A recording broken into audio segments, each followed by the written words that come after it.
আজকে আমি তোমাদের জন্য একটা র্যান্ডম ভ্যারিয়েবল এনিওয়েজ তো আজকে আমরা বেসিক্যালি একটা প্রবাবিলিটি ডিস্ট্রিবিউশন ফাংশনের অঙ্ক নিয়ে দেখব। তো পিডিএফের যে অঙ্কটা আছে সেটা হচ্ছে কি না, the diameter of A metal cylinder has a probability density function.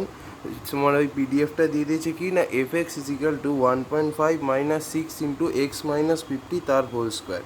ঠিক আছে, কখন এটা হবে না, যখন এক্সের ভ্যালুটা 49.5 থেকে 50.5-এর মাঝখানে থাকবে তখন তোমার পিডিএফের ফাংশনটা হবে 1.5 মাইনাস 6 ইন্টু এক্স মাইনাস 50 তার হোল স্কোয়ার।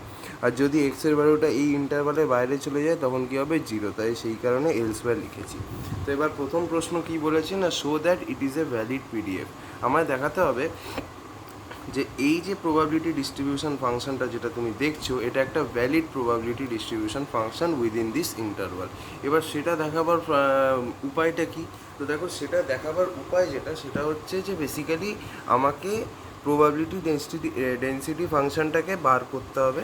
ঠিক আছে, বার করার পরে যদি আমি দেখি যে পিডিএফের ভ্যালুটা 1 হচ্ছে, তার মানে ওটা একটা ভ্যালিড প্রবাবিলিটি ডিস্ট্রিবিউশন ফাংশন। তার মানে পিডিএফ ইজিক্যাল টু 1 আমাকে দেখাতে হবে। তো দেখো, বেসিক্যালি পিডিএফের ফর্মুলাটা কি? পিডিএফের ফর্মুলাটা হচ্ছে ইন্টিগ্রেশন এ থেকে b f of x dx. ঠিক আছে, এবার এখানে এটা কি, এটা হচ্ছে লোয়ার লিমিট, বিটা কি না, বিটা হচ্ছে আপার লিমিট। তো তাহলে এখানে দেখো এক্সের লোয়ার লিমিট কী হবে 49.5 আর আপার লিমিট হবে 50.5।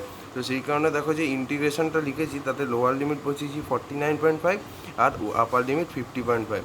এবার তারপরে কি আছে, এফ এক্স আছে। তো এফ এক্সের পিডিএফ ইকুয়েশনটা কী দিয়েছে, 1.5 মাইনাস 6 ইন্টু এক্স মাইনাস 50 তার হোল স্কোয়ার। তাই এফ এক্সের জায়গায় তাই বসিয়েছি 1.5 minus 6 into x minus 50 whole square আর তারপর ডিএক্স। তার মানে এই জিনিসটাকে এবার ইভ্যালুয়েট করতে হবে। তো দেখো কীভাবে ইভ্যালুয়েট করেছি। এই 1.5 যেরকম আছে মাইনাস 6 ইন্টু এক্স মাইনাস 50.0টাকে শুধু 50 হোল স্কোয়ার লিখেছি, তারপর ডিএক্স।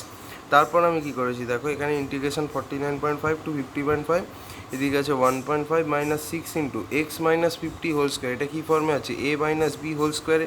তো আমি ওটাকে এই ফর্মে ভেঙেছি, a square minus 2 into a into b plus b square, এই ফর্মে আমি ভেঙেছি তার ডিএক্স। তাহলে দেখো এবার এটা কী হচ্ছে, basically 1.5 minus 6 into x square minus 2 into x into 50 মানে হচ্ছে 100x হচ্ছে। তাই 100x প্লাস 50 স্কোয়ার হচ্ছে 2500 ডিএক্স। ঠিক আছে, এবার এখান থেকে আমি কী করলাম না, 49.5 টু 50.5 1.5 মাইনাস, এবার এই 6টা দিয়ে গোটা ব্র্যাকেটের ভিতরে যে টার্মটা আছে সব কটাকে মাল্টিপ্লাই করে দিলাম। তাহলে কী হচ্ছে 6x স্কোয়ার মাইনাস আর মাইনাস এখানে কী হবে প্লাস, তো প্লাস 600x। আর এদিকে কী হবে, ও সরি এখানে একটা ভুল হয়ে গেছে, সেটা কি ভুল হয়ে গেছে, এটা প্লাস আছে আর এটা মাইনাস আছে, দেয়ারফর এটা হবে minus, right? So minus 15,000 dx. আচ্ছা, তাহলে এখান থেকে আমি কি করতে পারবো, এবার আমাকে কি করতে হবে, ভিতরে ইন্টিগ্রেশনটাকে নিয়ে যেতে হবে। ঠিক আছে, তো সেই কারণে কী হবে না, যে লিমিটগুলো আছে সেগুলো সবটা থার্ড ব্র্যাকেটের বাইরে থাকবে। যখনই আমি ডেফিনাইট ইন্টিগ্রেশনটা করব তখন আমার লিমিটগুলো কিন্তু ইন্টিগ্রেশনের বাইরে রাখতে হবে। আগে ইনডেফিনাইটের কাজটা হবে, মানে আগে প্লেন ইন্টিগ্রেশন হবে, তারপর আমি লিমিটটাকে বসাবো। এখানে আমার ডিএক্সটা লিখতে আমি ভুলে গেছি, সরি গাইস। ঠিক আছে, তো যাই হোক, এখানেও ডিএক্সটা লিখতে হবে। তো বেসিক্যালি আমি এখানে এবার কী করলাম, ইন্টিগ্রেশন 1.5x 1.5x কেন হবে, সরি 1.5 ডিএক্স হবে। ঠিক আছে, 1.5 ডিএক্স মাইনাস এখানে 6x স্কোয়ার ডিএক্স আসছে, তার মানে 6x স্কোয়ার ডিএক্স হলো, প্লাস 600x ডিএক্স হচ্ছে মাইনাস 15,000 ডিএক্স হয়ে গেল। আর বাইরে দেখো লিমিট আছে 49.5 আর 50.5। এবার তোমাকে বেসিক্যালি এইগুলোকে নর্মালি ইন্টিগ্রেট করতে হবে যেরকমভাবে আমরা করি। ঠিক আছে, তো দেখো আমি এখানে এটাকে ইন্টিগ্রেট করছি। তো এখানে ইন্টিগ্রেট আমরা করলাম, করার পরে লাস্টলি এই জিনিসটা পেলাম। এরপরে যখন আমি ভ্যালুগুলো বসাবো, একবার এক্সের জায়গায় কী বসবে, আপার লিমিট, তারপর এক্সের জায়গায় বসবে লোয়ার লিমিট।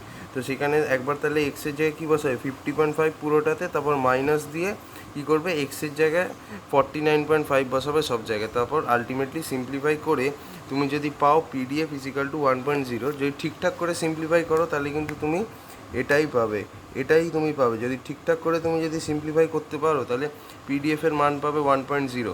তো যদি তুমি পিডিএফের মান 1.0 পাও, তার মানে তুমি বুঝতে পারবে যে প্রবাবিলিটি ডিস্ট্রিবিউশন ফাংশনটা একটা valid probability distribution function. Because সবসময় মনে রাখবে যে পিডিএফ কিন্তু সবসময় পিডিএফের ভ্যালু 1 হয় যদি সেটা ভ্যালিড হয়। ঠিক আছে, সো এটাই হচ্ছে ফার্স্ট কোয়েশ্চেনটা।